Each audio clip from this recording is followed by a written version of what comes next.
So I would like to welcome all of you here today from all around the world.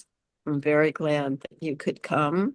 This is the first of our monthly writing Help for Helpers presentations. And we're very happy to have Ella be the start of this venture. And this is for writers and non-writers, people who have any fears around writing, or are published writers. It's a really good time to just settle in and see what comes forward and welcome the surprises. Okay, and Katerina is going to be introducing Ella. And just before that, I just wanted to mention that Lynn couldn't be here this morning because she's under the weather and resting. So, welcome, Ella. Many of you know Ella from Lynn's classes, and I will read her biography. Elżbieta Antoniak-Zawadzka. Living and working in Poland, I offer a somatic psychotherapy program for my local community and online. I love focusing for its unique ability to bring together body, mind, and emotions, helping us reconnect with the inner sense of wholeness. I am fascinated by how great the differences are that lie within us, how differently we see the same thing, how many meanings and layers there are contained in each of our behaviors, thoughts, and feelings. Each and every day, what I know gives way to what I do not yet know.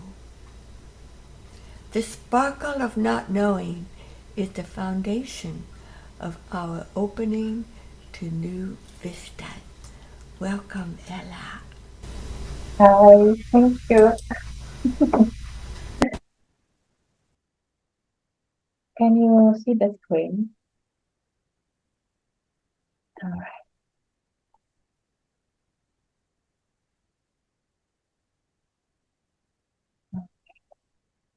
So writing for me starts from the empty blank paper, which is quite amazing for me, and it's like the beginning is the pausing, being still and taking a moment to notice what I really want to write, or even when where I want to begin.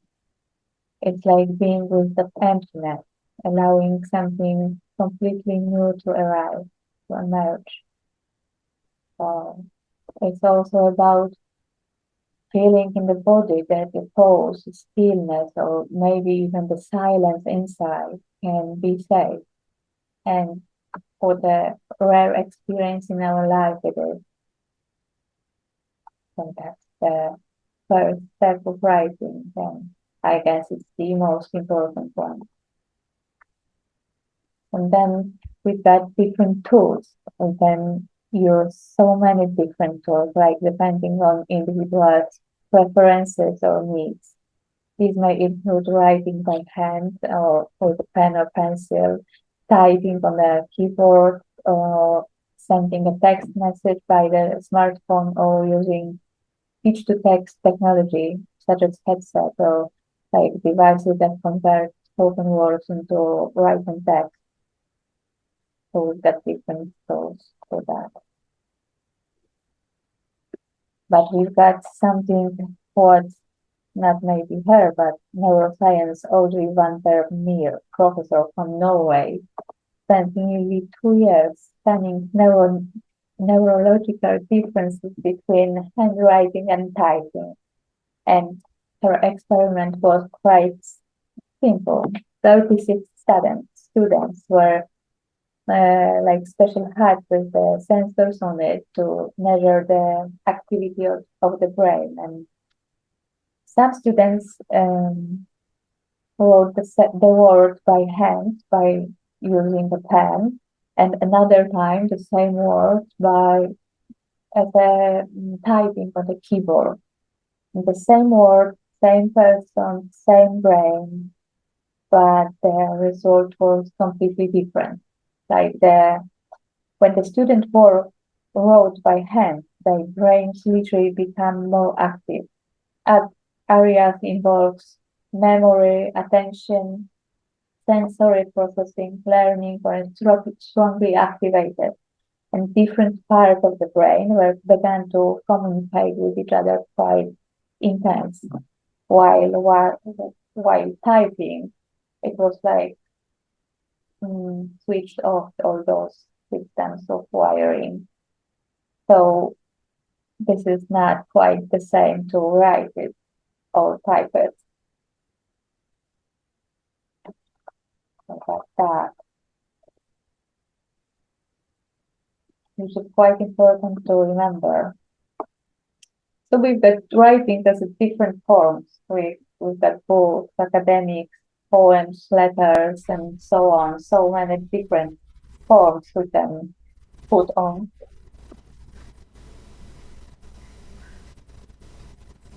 But we do have also who do we write for? We can write for ourselves, or we can write to others.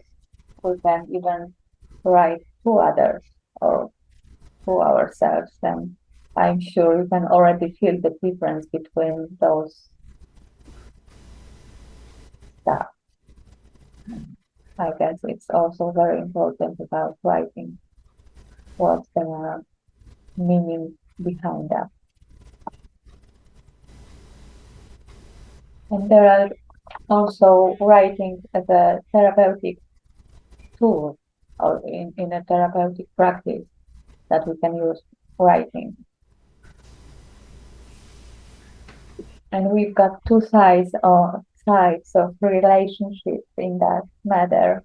Writing for therapy includes taking intake notes, recording important changes, noting keywords, and saving observation for later reflection. But it's quite different for like clients, and it can be used as a therapeutic tool as well, but it can be used during the session or as a homework to help clients reflect on their thoughts, feelings, and emotions or experience as well.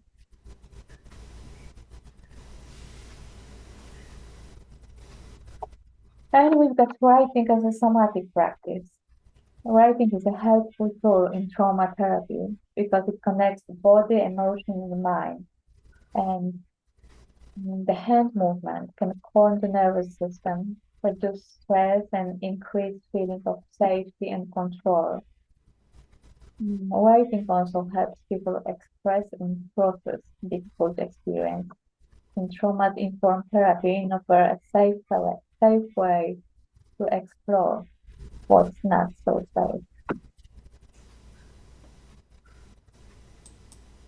And with that, journaling.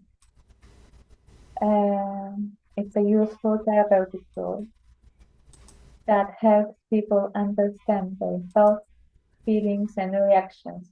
Regular writing can reduce stress, organize different experience, and increase self-awareness as well. It provides a safe space for honest self-experience.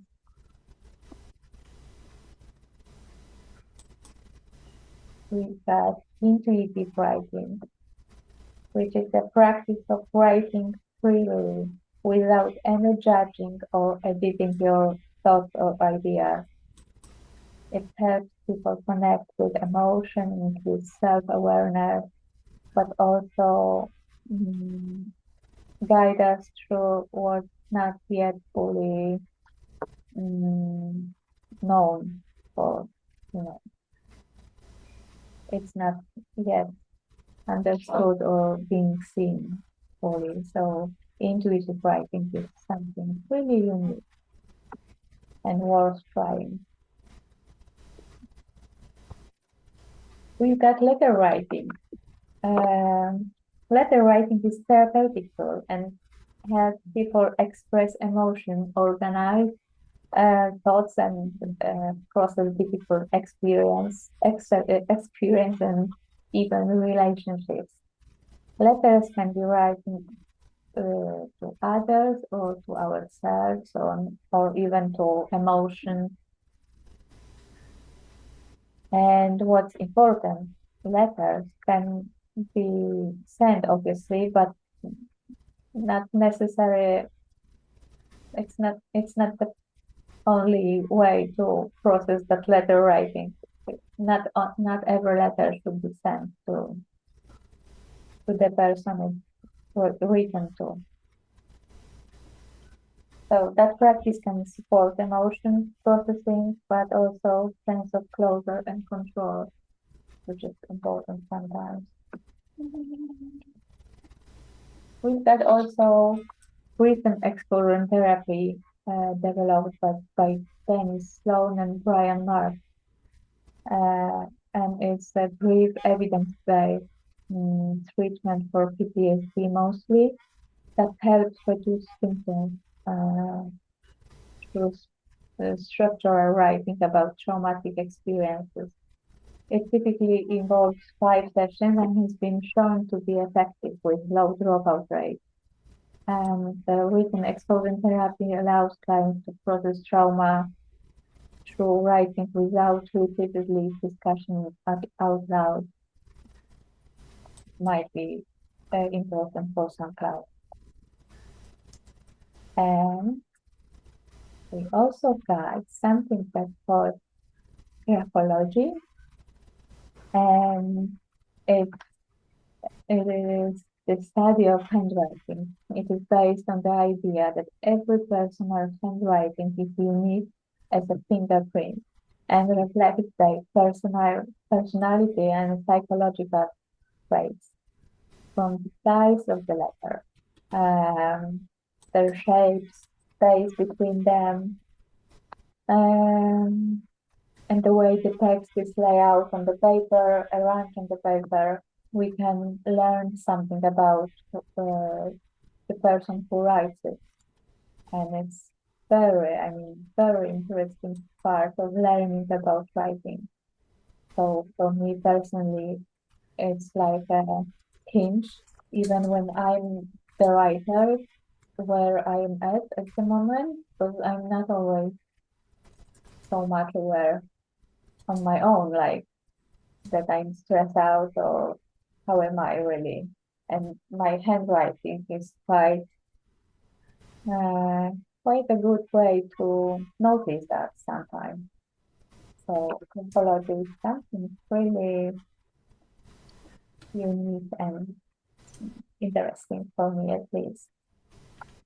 So I hope you found something that is inspired for you and maybe worth trying, or like, although I'm sure that most of that information you already well known for you. So thank you. Yeah. So I have to like help myself with reading, but my language skills are not as good as I wish them to be. So hope you're like okay with that. And we have your slides, we have the captions as well. Does everyone know how to find those? And then the letters show at the bottom of the screen. You could give a chat note if you don't.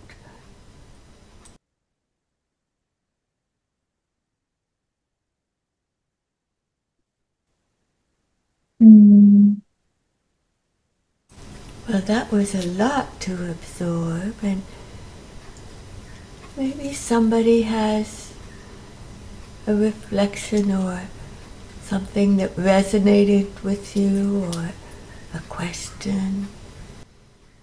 I just wonder if we'll be able to see the slides afterwards. They were really helpful. Oh, And yeah, sure. if you, I don't know how you could do that, but if you could make them available, that would be Yeah, great. we'll post them with the Because I'd love to sit with them longer, or maybe even do, just to take them in. Oh, I'm so happy to hear that. Of course, I will try to post it on chat box. Not sure Okay, if I'm able to do so, but I will try. thank you, thank you. Mhm. Well, Katerina, I was going to say something to Ella. Thank you. Um, Ella, I really liked what you said about the difference between typing and handwriting.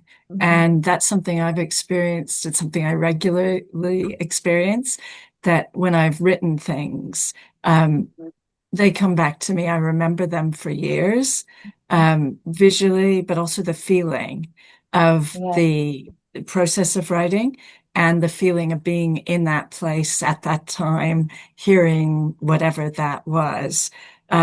Whereas with the typing, it's really difficult because, for example, I could have, when listening to you, I could have been typing some thoughts, and I didn't do that. But sometimes it is so tempting to type instead of write. It's quicker, it's more convenient. There are all these reasons, but actually, it is such a superficial experience compared to writing.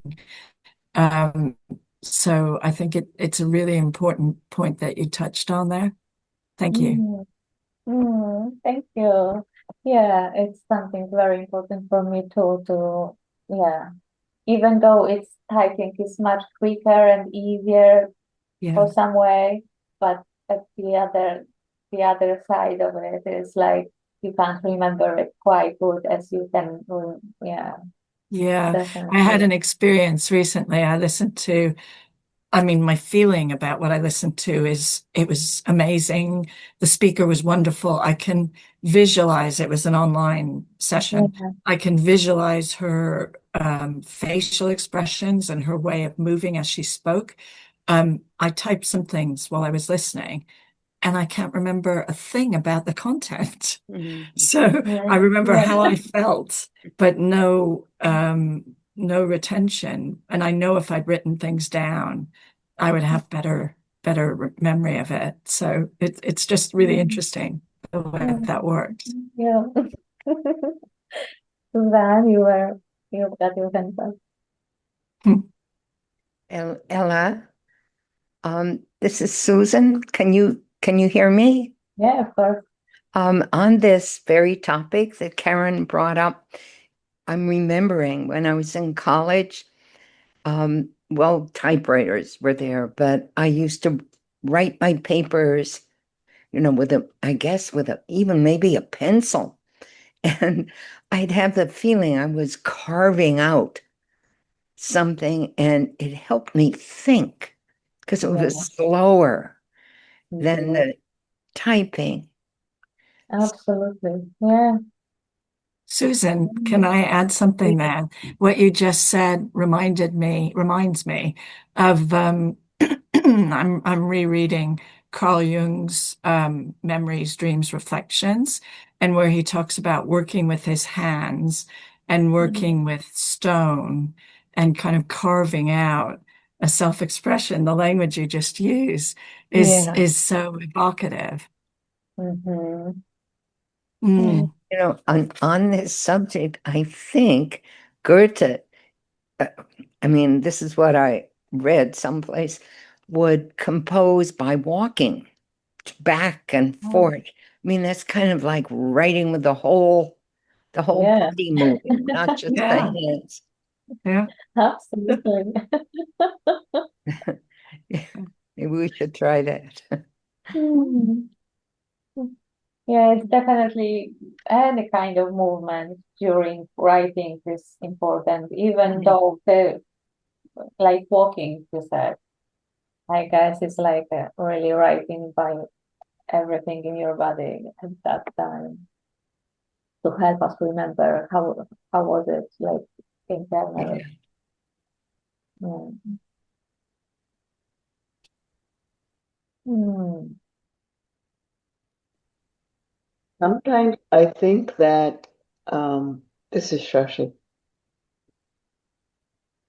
Some word might come to my mind that I may mull on it, think about it, and really may not know what it might entail till I put down pencil to the paper. I sit down, and then some ideas just come, or things get painted or explained, or something like that. I wonder if that happens to other people also.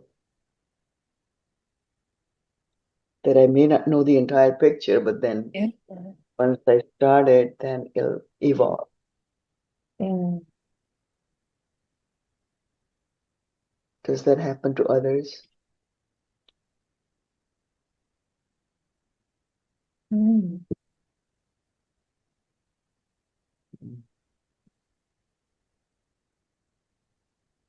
Sashi, that does happen with me. That's one of the more exciting parts of writing for me. That in the process of writing, there's just so many surprises that come up. And there's just this excitement in the whole process because of that. And I have to trust it. I mean, sometimes I forget and I can get blocked. But if I sit with it, I need to give, like I've noticed, if I give at least 2 hours, something different happens. Not all the time, but I have noticed that there's something about letting me be with the material in a very quiet way, in a safe space, writing space, that works for me. I bet the poets, all these people who write poetry and all that, they carve things. They write it down, then they cull it, then they carve it, then they, add, delete to convey their words or feelings the best way. And, they mull on these ideas, I'm sure, that to refine it, to say this is the final product, of a poem or a story or something, right? Yeah. And Kim Isaac, would you like to speak? I would. So I'm loving this conversation because I love writing with my hand and I'm an amateur calligrapher, but that's not the point. It's the forming letters. And something I've not been able to give up is my calendar. And I totally use an electronic calendar. And I still every week, Monday morning, sit down and go, who am I with this week? And I see the holes where I have space for either creative writing or creative process. And it's also the place where I think I'm doing what Sasha's talking about. It's not my journal, but just where thoughts come to me, or I hear a phrase when I'm listening to somebody, and I know there's more in it for me. And so I just write it down, and it's not efficient, and it feels so good. And so, and I'm in love with fountain pens, so that's not convenient, but it feels so good. So, lovely topic here today.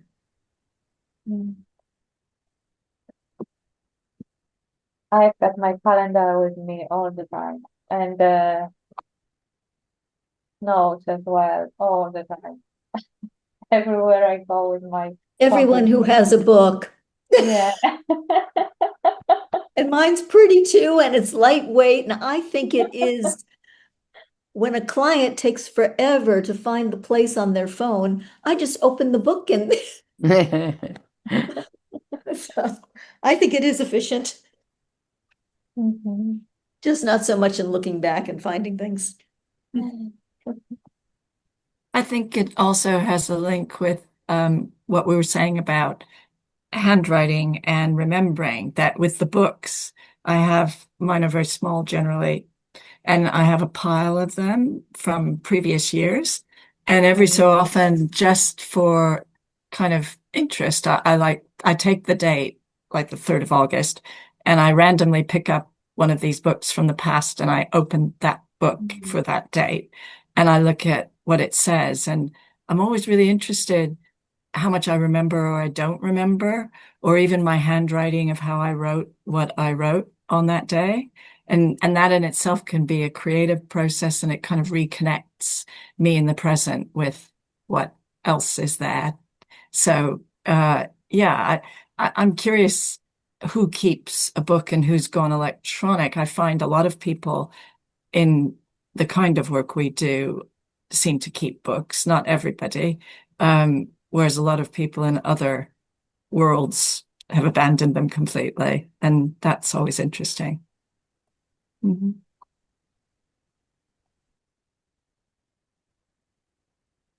If I may comment something in favor of writing, on my side, I scribble. Mhm. I don't stay in the lines. I just scribble the things as it come, and sometimes write left, right, up, down. Doesn't matter.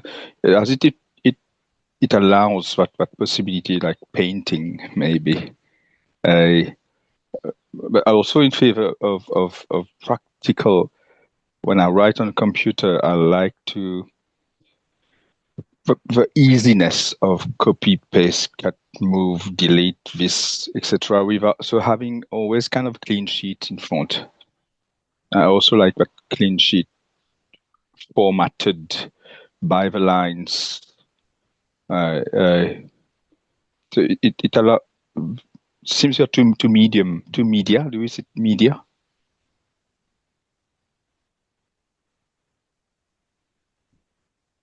Okay, to different mediums, and both have got something to bring to the table, to bring to the process. But I was wondering also whether the focusing on writing, what is writing in terms of what is what's happening when words come to our mouth, like talking, or words come to the hand, like writing. What's happening there? In which way can I favor the process? I saw intuitive writing. Was it what was written at some point in time? And you should to favor that process of flow, I would say, of letting things come and be written. Not neglecting what we might need to correct or change or adjust, but favoring that first conversion of information to writing.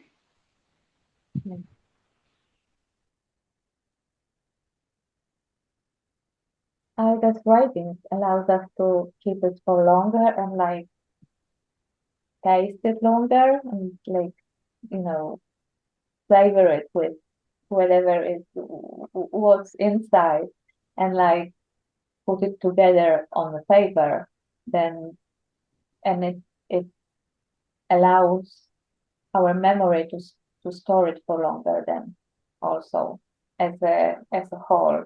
Then instead of just having the thoughts and like speak it out loud and let it go, it's like it won't last as much, I guess. Maybe.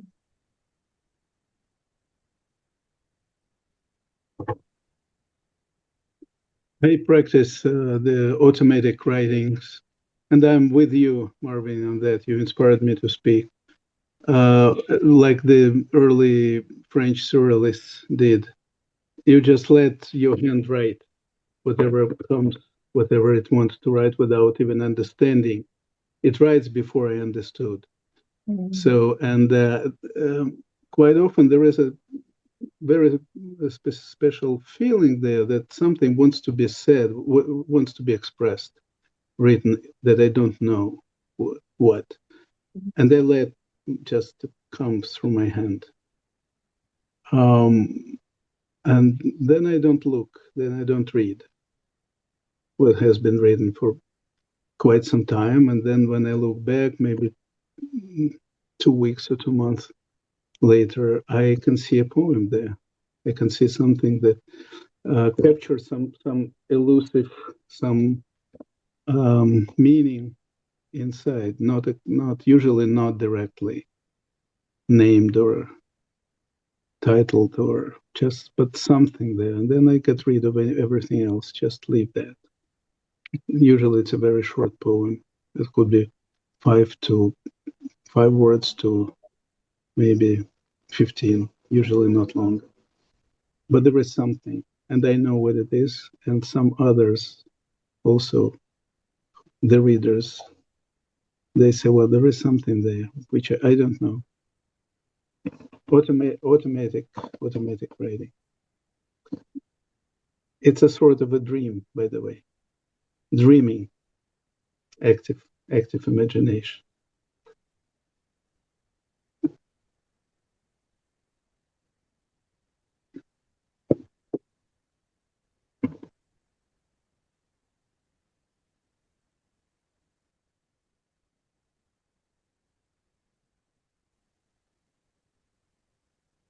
Katerina, shall we do a breakout room?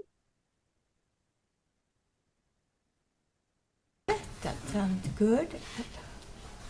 Does that sound good for everyone? We do a bit early with the breakout rooms? Sure. Is there something in particular we'll do, or will we have time to write? Just curious. I was wondering before you start assigning the breakout rooms, I think that Ella, you had in the synopsis of what you were going to be talking about today, some things about writing for yourself versus writing for others, the relational aspect of it. And I was very interested in that. And I was wondering if you wanted to bring that in at all, especially because people have been talking a lot about their private, sounds like private writings.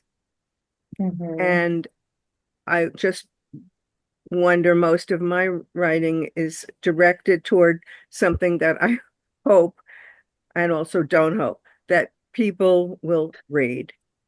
And that feels very different to me. I guess we can all explore it. Like, for me, it has much to do with like intuitive writing, that you don't really judge while you're writing. You don't, edit it before you write. But also, yeah, it's quite important part if there is a writing that someone else will afterwards be able to read and judge in some way. At least there is a possibility about that. And if it's like something that you can put into your drawer and no one else will never ever see, and it's definitely something that I believe changed the way he puts the words on the paper, what kind of the writing would it be. But I don't have any ready answer to that. But I'm more than sure that there is a difference in all of us. Like, it's not just for those who's shy, or it's like, I believe it's for all of us. That makes the difference. You were also, I think you mentioned in the biography part of, or what you were going to do, something about focusing and how focusing is a part of your writing. And I was very interested in hearing more about that from you. Unfortunately, I haven't touched the focusing part about writing, because I believe it would take me, I don't know, I guess it would be too big for me to, share in that space. So I'm sorry, I haven't done that in that matter.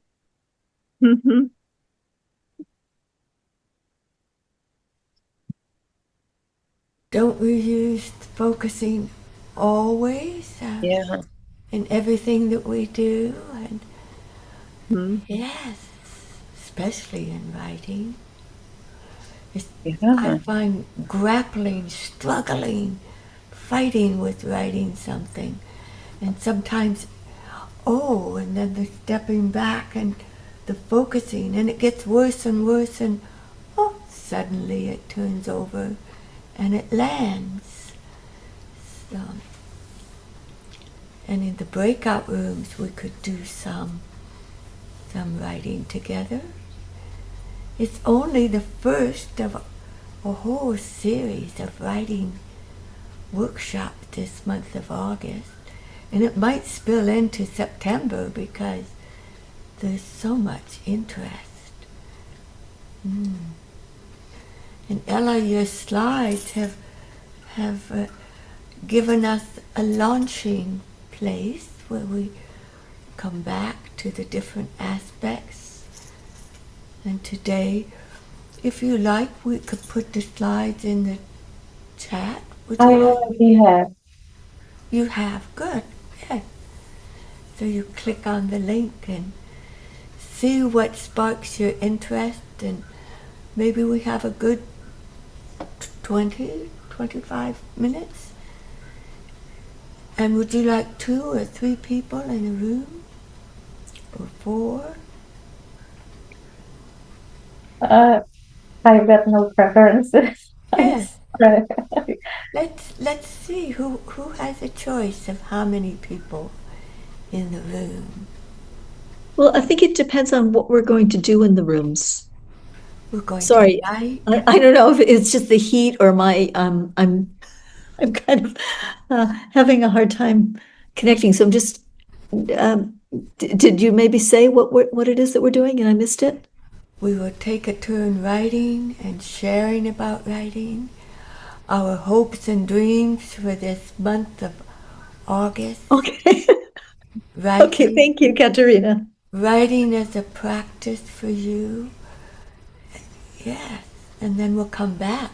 We'll come back at 1:15, so there'll be lots of time to share. And let's have 3 people in each breakout room, unless Sounds there's good. a rebellion. Okay. Sounds great. So thank you, Christine. We'll be ready to go.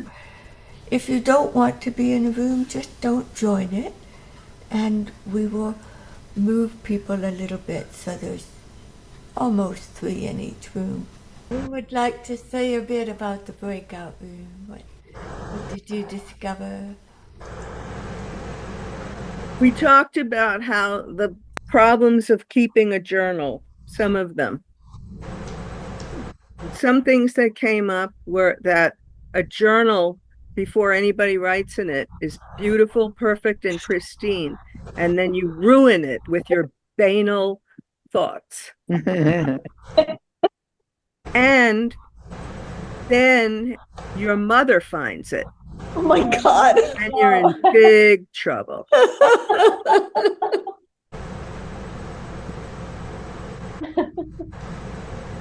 Big trouble for the mother.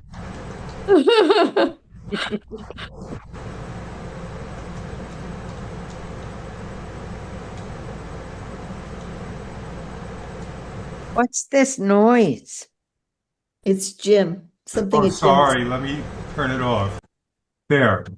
Thanks. Thank you. That noise was music. In order to play music, you have to turn off your Oh, the noise cancel. background thing. Yeah, so I had it turned off because we played guitar in our breakout room. So now I have to turn it back off. Wow. Is that like a kind of Maybe we can expression, focus here, people. like writing? Right, but yes, with exactly. music? It's all about self-expression Yeah. or lack of self-expression. And my self-expression when it's noise has to be canceled by Zoom.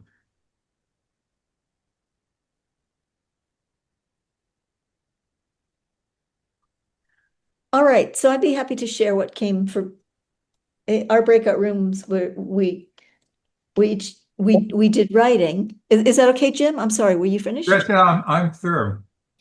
So we took 7 minutes each to write about what we wanted for the month of August, and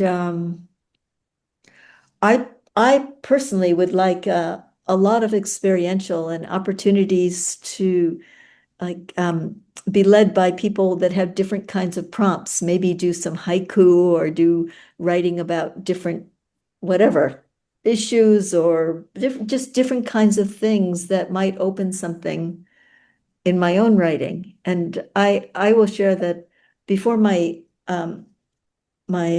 whatever unplanned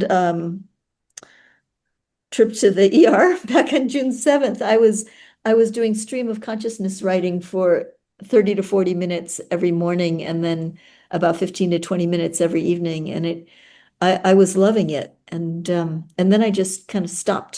So it was really nice today that I actually picked up the pen. I've been writing with my non-dominant hand, and that's been very good in a different way. But I don't do stream of consciousness with it because it is so slow. My consciousness, unfortunately, does not slow down for my.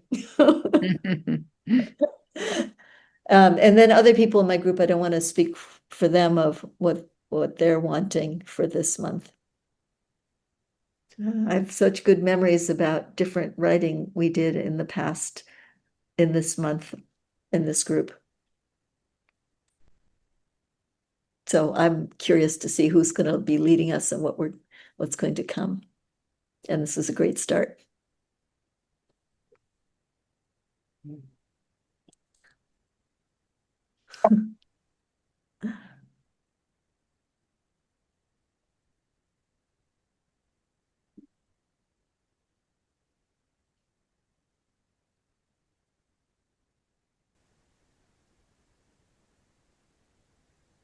Katerina's going to satisfy my curiosity.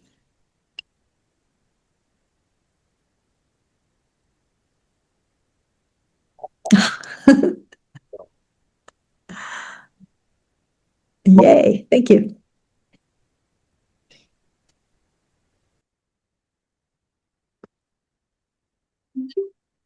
Marvin, are you raising your hand? Or is that just gesture? No, I was just reading the message. That was a self-expression. I got it. Thank you, Jim. We don't want any self-expression here. Well, I'll say a little bit. Next week, we might have Sandra Pearl, and that's to be confirmed, so I didn't write it out. And then on August 17 will be Karen Horowitz, who you met today. She spoke quite a bit during the first half hour today. She has written a fair bit, and you can look for her on the web. And then on the 24th, Yao will be back with the focusing and haiku, writing haiku. On August 31st, we have Jim Baumbach, writing for non-writers. And in the first weeks in September, we may have people writing about digital storytelling and the role of digital storytelling in the wider world. And you could just let us know what more and more you'd like.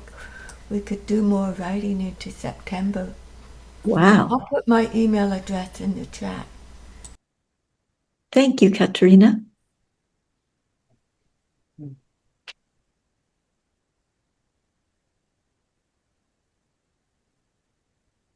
But oh gosh, talking on her name.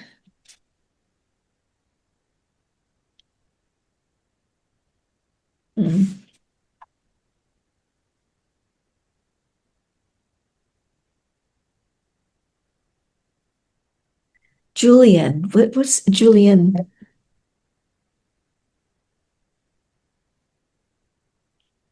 I don't remember his last name. Joan Clagsburn's husband. Exactly. Thank you. He's done several workshops on writing, and he's great. Miller. Thank you. There we go.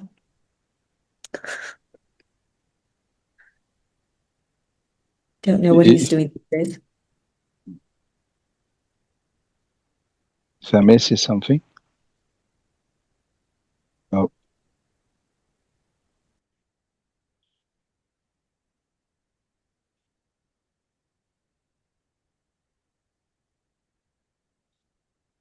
May I?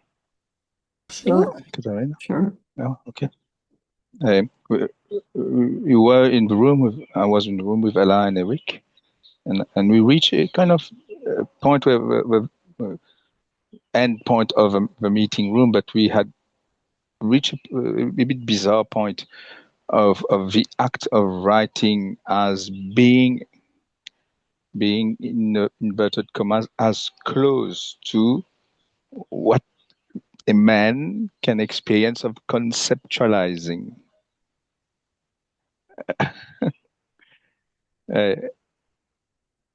But we'll never get there. to the other part, it doesn't belong to us. But that creation of understanding, conceptualizing, that feeling of giving birth. This is a word that was used by Rick, and I think to some extent it's right, but it doesn't pay. It's not right towards ladies in that sense that it's nothing. I can't compare something that I don't know, and I will never know. I can only we can only express that it feels like we are giving birth to something, or not we are actively, but something is being created in the mind. Something is happening by itself, and is finding its own form and existence inside. But it's in at that level of understanding. But I would stop here because that's enough, I think.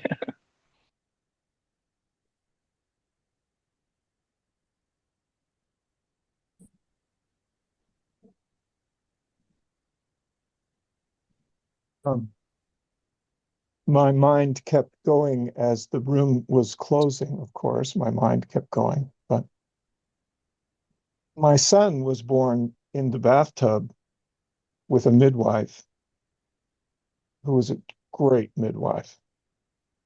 She looked like the Venus of Willendorf. You know, she had this shape. She was so like profoundly curvy and wealthy. And when she came into the house, there was this female blessing that descended on the house.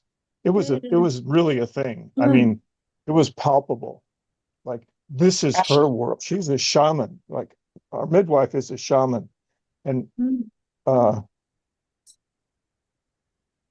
and my son's mother had trained as a midwife, and in Alaska, out in the bush, crazy thing. And so she really knows birth, and she had had a daughter, and bathtub's pretty nice for her. I'm sitting there, the midwife is there. So she only pushed like 5 times, and my son comes whooshing out. Whooshing out. The midwife catches him and hands him to me. I'm like, whoa. So I'm not female. So it's not coming out of me. But that process of some fertility, you know, something breaking open, contractions, dilation. So, Marvin, even though we can't literally be there, metaphor takes us places. And so that we're not just being discursive, like, how do we go from discursive to we something can stop to the fresh. woe of you receiving in the hand, because the rest I won't dare. I will never. Don't even imagine that you can approach something that you don't know. Don't imagine it. Forget it. I Stay with the understand. wow. The gift is offered. Stay with that.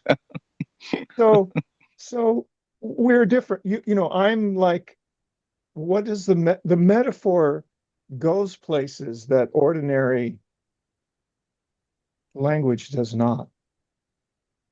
And I think the poet is after that. And some kind of expressiveness, pure moment of expressiveness. It's like there's a phrase from one of my spiritual traditions. It's unborn. Unborn.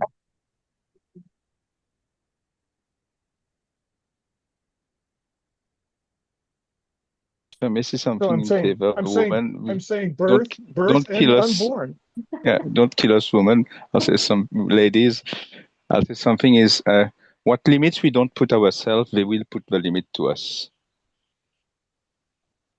You understand what I mean, Eric? So I'd rather put the limit myself because I will never go there. I'm not allowed to go there, and I should not go there. There's no absolutely no reason because there's so much to try to understand ourselves, own self. Stupid men we are. Just stay with the guy we are. So yeah. So that's my comment. I respect that. And I'm a little wild compared to you.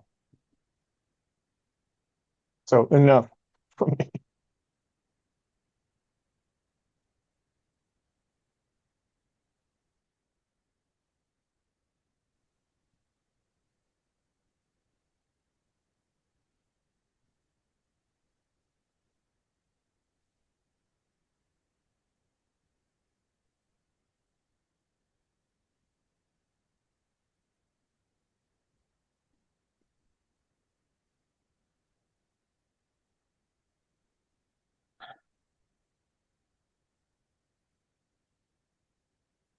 I think through automatic free flow writing, following what's coming out, there is a possibility that it brings me, not I come, but it comes, it brings me to the place of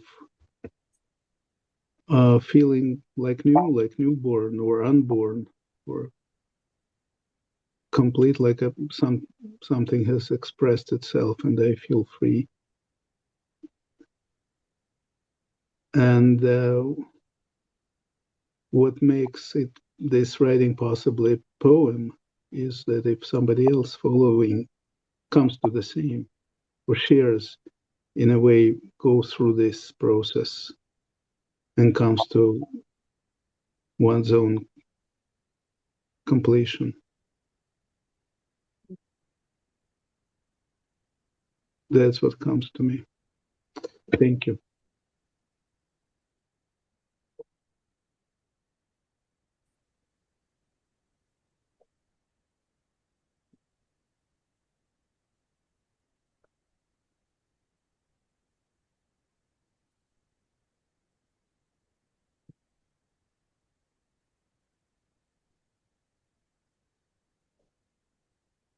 A poem from Dorothy too. Is this a good time to read it and you could reflect on the poem? Are you ready, Dorothy? Yes. I'll put it in the chat. Okay. Thank you. This poem, Ella presented to us. It's called Digging by, and tell me if I have the pronunciation right, Seamus Henny. Between, excuse me, Ella? Seamus.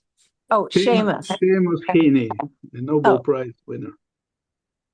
Seamus Henny. Between my finger and my thumb, the squat pen rests, snug as a gun. Under my window, a clean rasping sound. When the spade sinks into gravelly ground, my father, digging, I look down till his straining rump among the flower beds bends low, comes up 20 years away, stooping in rhythm through potato drills where he was digging. The coarse boot nestled on the lug. The shaft against the inside knee was levered firmly. He rooted out tall tops, buried the bright edge deep to scatter new potatoes that we picked, loving their cool hardness in our hands. By God, the old man could handle a spade, just like his old man. My grandfather cut more turf in a day than any other man on Toner's Bog. Once I carried him milk in a bottle, corked sloppily with paper. He straightened up to drink it and then fell to right away, nicking and slicing neatly, heaving sods over his shoulder, going down and down for the good turf. Digging.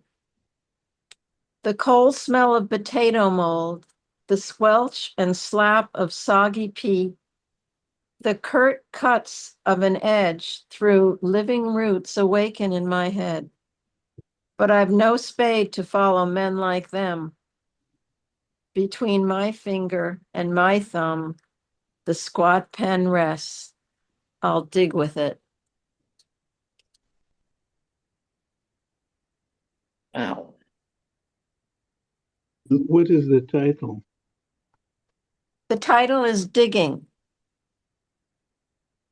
Victor, can you tell us about him, or Ella? I didn't have a chance to look him up, the poet. All I know, it's an Irish poet, one of the greatest contemporary. I think he won the Nobel Prize. He was awarded the Nobel Prize for Literature. Thank you. Yeah, deep in my view, a very deep contemplative poet. Thank you.